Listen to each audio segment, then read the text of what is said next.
Okay, here's your voice recording for the second part of the evolution unit. We'll start off by defining what a species is. A species is an organism that has similar characteristics and behavior.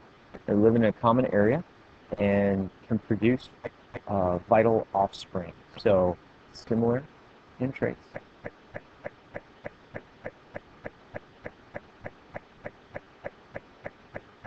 They, like I said, same area. And the key thing is that they can breed together. Sorry, I'm explaining this so good with this. Same area and can produce viable offspring. We'll talk about what that means in a moment here. Right? So to keep this in mind when we start talking about these barriers, things that would separate species. Right? So one of the first things we're going to look at is prezygotic barriers.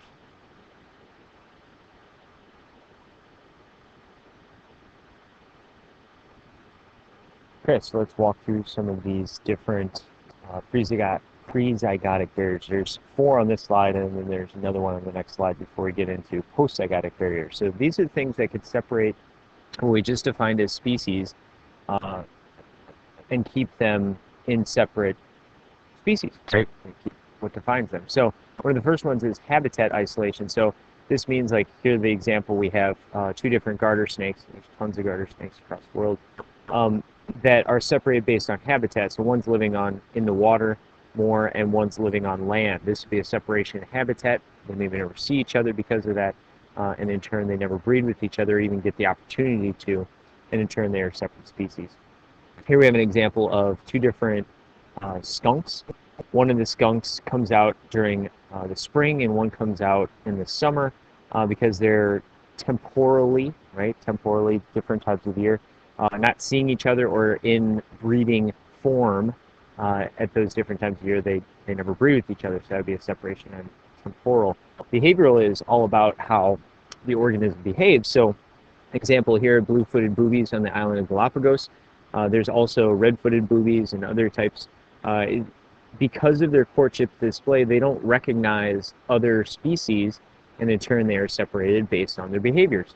Mechanical is exactly kind of what it sounds like.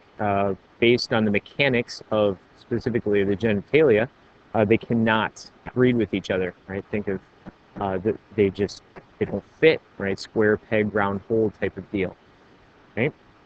Continuing on, we have this last one of prezygotics, which is gametic isolation, meaning that all those other things pass. They're in the same area. They breed at the same time. They have similar types of maybe courtship displays. They can breed with each other, but the problem is that their gametes don't mix, so maybe their sperm never fertilizes the egg, right? In that scenario, that would be considered gametic isolation. Now, if they've passed all of those, now we're getting closer to that they're the exact same species. So we get to the next step, and they actually produce offspring.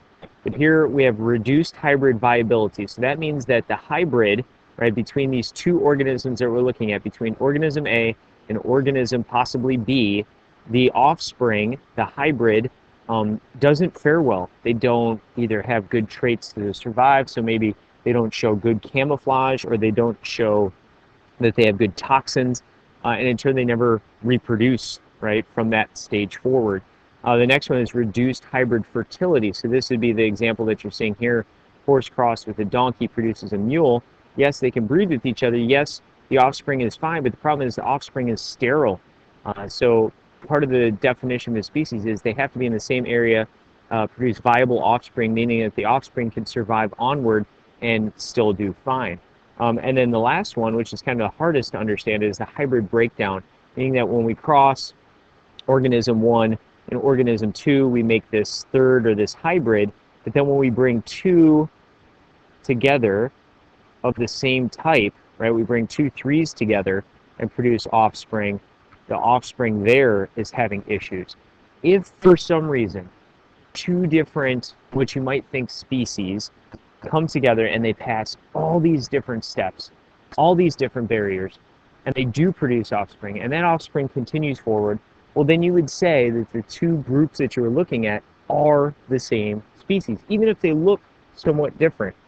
So these are the levels of distinction that you have to walk through when you're analyzing species in nature, whether or not they are truly different species. Now, this breaks down, obviously, when you start looking at organisms that are extinct. How are you supposed to know if this fossil and this fossil bred with each other?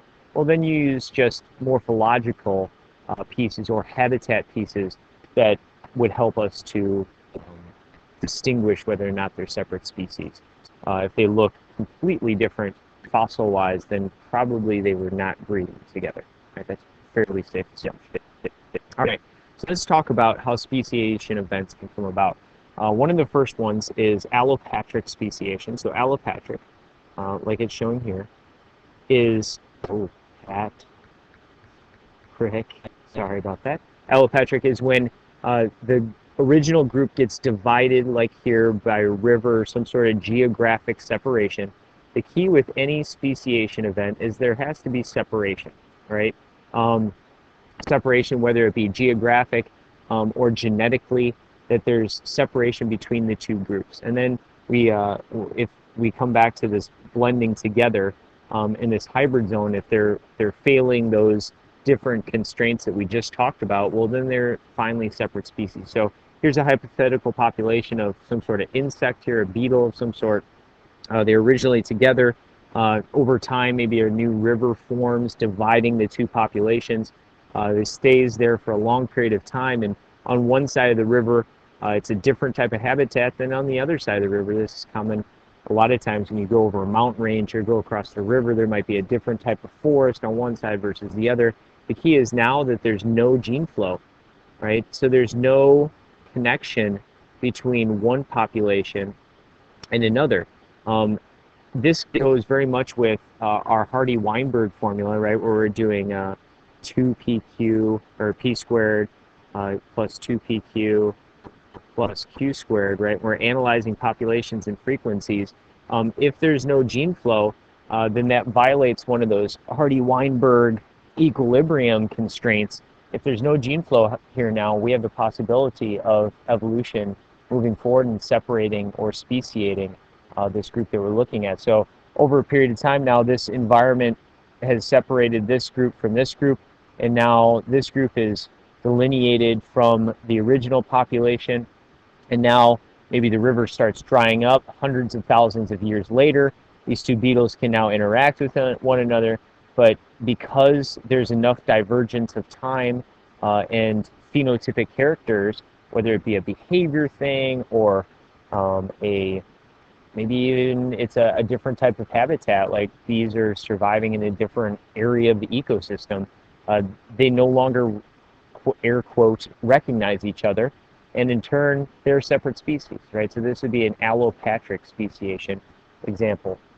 Another one that we showed a video of is what are called ring species, right? Ring species are a real good example of showing you how evolution real time, right? We see a real good diversity of, for example, the salamanders in California here, where if you go way up north where the population is starting its migration routes, they have this one morph, and as it goes down towards the coast versus away from the coast on the other side of the valley, they can't traverse this valley, but if we number these in species 1, species 2, 3, 4, right, if we're trying to number out these species or these different morphological groups of salamanders, we would say that this whole group is actually one species, at least at this point.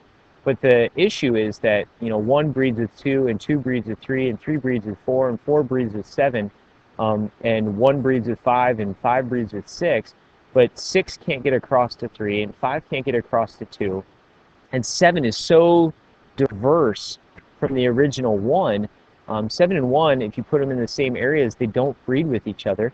There's big time morphological differences, and down one side, the group is the population has changed to have this morphological phenotypic that allows them to have camouflage, whereas ones on the coast side mimic other organisms that have toxicity. When you get into this hybrid zone here where the two can touch, they produce a hybrid like on that last slide or 2 slides ago, where you get this hybrid that really doesn't do well with camouflage or mimicking toxicity, and in turn they don't do very well at all. So you're seeing this ring species where this separation geographically, and all it takes is a break, a break in populations, and now these species are, I mean, they're truly new species. So we have these as set as subspecies, right? So we have a little farther classification beyond just species, but I mean, we're really seeing evolution in action here with this population of salamanders. We have lots of examples of ring populations or para parapatric speciation with a different gull species around the Arctic Circle. Here's an example of in California with some of the owls that are out there, or I should even say California because it's not just California, but here we have the northern spotted owl and the Mexican spotted owl. Look very similar. They don't inhabit same areas. There's this geographic area here where they really don't intermix. When you do genetic analysis of these two species, they're very, very close, but they are separate species. They're inhabiting new areas, slight differences in phenotypes. So, I mean, definitely great example of allopatric or a spur of allopatric, parapatric, or speciation here. Another type of speciation you definitely have to know for the test is sympatric. Sympatric is a little harder to understand, but it's not too bad. So it's not separation due to geography, it's separation due to genes. Right? So we have meiotic errors or mitotic errors causing differences in genes within the same area. So we're not separating areas, we're separating within the same area, but separating with genes. So autopolyploidy or allopolyploidy, here's two different separations here. Auto, self, polyploidy. So this happens with plants for sure, where we get a duplication of genes. So instead of actually separating the chromosomes, doing some sort of non-disjunction, and when they fuse together, right, because there could be self-pollination, we end up getting instead of a diploid, we get a tetraploid individual. And this tetraploid can make regular gametes through regular meiotic divisions, or they can have a meiotic error again, but because of this extra set, we end up getting new traits because of this extra doubling. Right, so that'd be autopolyploidy. Allopolyploidy is when we have two different species participating in meiotic errors to produce new species. So a real good example is how we have bread wheat right now. If wild wheat is diploid with 28, and there's another version of wild wheat that is diploid with 14, when you bring them together, the haploid of this and the haploid of this, you end up getting 21. But due to a meiotic error, we end up getting a doubling, and we get a whole new species that has 42, which is totally viable, very related to the other two wild wheats. But this is what we use when we're producing a lot of the breads and cereals that we normally consume. And so this is an example of an allopolyploidy where you have two different species. And then once you have that two different species event, like this is showing here, we get the hybrid. Then we end up getting a doubling, and you end up getting a viable offspring now that's diploid. There's very few odd numbered, so not diploid, but triploid that are actually fertile. So the only way that they can reproduce is if they reproduce only with themselves, right? So we have a totally separation within an area, so that would be sympatric speciation. All right, continuing on, we have, if we have mutations or changes in DNA, it can cause very dramatic changes in phenotype. Example, when we were talking about homeotic genes or Hox genes, duplications of these genes is going to cause dramatic effects in the placement of features or the complexity of those features. So looking at mouse chromosome versus fly chromosome, here we have 4 Hox genes, whereas in the fly there's only really one set. So we get multiple duplications of body plan features, making a more complex body plan than that of the fruit fly. Yet there's all these genes are similar, as you can see color coordinated here. The reds, the grays, the purples, the yellows, the blues, they're all present in both, but much more complex in the mouse. Right? Another example of phenotypic changes due to genetic changes.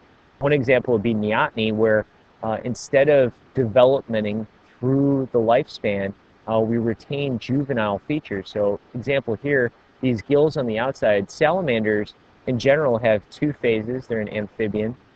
They'll have a water phase where they have these gills on the exterior, and then as they go through a metamorphosis event and start moving on to land, they start to develop very basic lungs. Now they have pulmocutaneous circulation where they breathe through their skin and they breathe through their lungs. This is common for all amphibians for the most part. But in this group, the axolotls, or the mud puppies, they end up having no development to the adult phase of these gills moving inward to form these fake, or not fake, but very primitive lungs. We end up keeping the gills on the outside, and a whole new species is here filling this niche inside the water where there's gills on the outside and they don't move to land. They stay in water their entire life.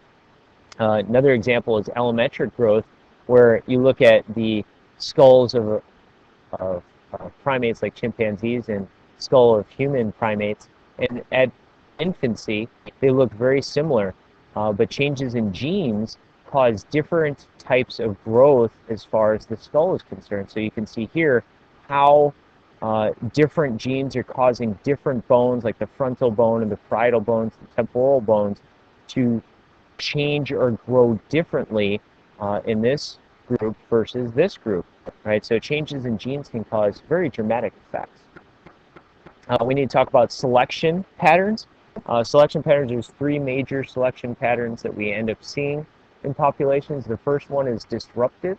So this would be an example where you have diversity in the population, right? So before we have this bell-shaped curve, maybe environmental changes happen, or whether it's human formed or if it's just natural environmental changes, but the median phenotype is no good, right? So having this, I don't know what you call it, tan versus sand color or gray color is not beneficial whatsoever. So these individuals aren't able to survive predation. They don't pass on their genes. And in turn, you get these two being the winning phenotypes. These maybe can hide well on a tan substrate, and these can hide well on a gray substrate. And your environment that these, what they kind of look like scallops, would be in would be a sandy color and a gray color substrate.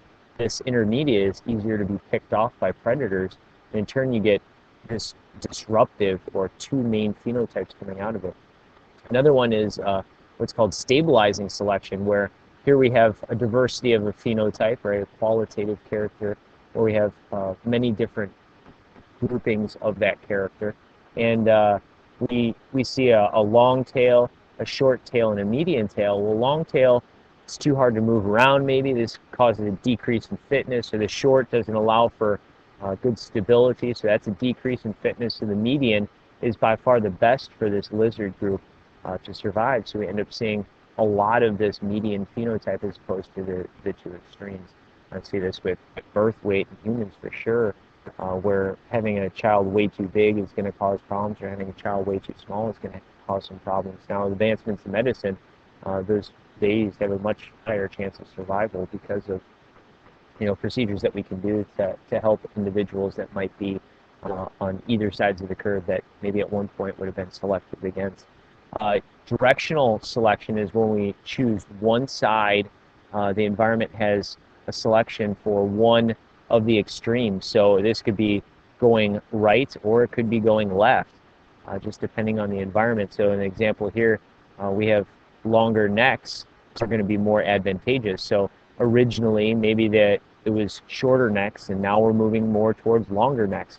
Could be an original bell-shaped curve, and if you have a thicker beak because the environment is dry and seeds are tough to crack when it's dry, then those with the thicker beaks are going to survive, pass on their genes, and the thicker and thicker it gets to maybe a certain point, the better off you're going to be. So we start seeing a decrease in the thinner beaks and increase in the thicker beaks, which Peter and Rosemary Grant did a ton of work on the Galapagos Islands showing the shift in dynamics. It was directional in changes in climate, right? Wet seasons versus dry seasons. All right, last couple pieces here. We have to talk about different patterns that we see with speciation.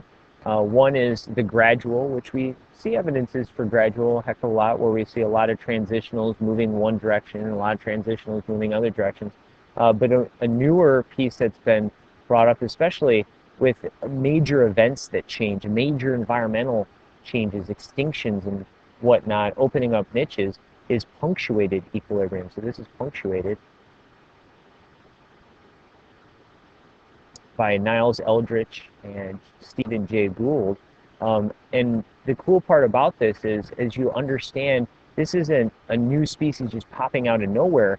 When you zoom in on these, it's going to be a more gradual progression, but it's going to be in a shorter amount of time. So maybe we see a stable population for an extremely long period of time in the fossil record, but then because of some sort of catastrophic event, new niches open, and any diversity that might be present in the populations that surround that might branch out and start taking up those new niches, and new phenotypes start showing up, and new species are born. So we see that in a quick period of time, but on the graph it's shown almost horizontal, right? If you zoomed in, it would be a slope that would increase, but obviously in the perspective of what you're seeing here, it looks very fast, right? So that's why it's punctuated. So we get long periods of stasis of one population doing very well, but then because of events changing in the environment, you get new species popping up. And definitely see this with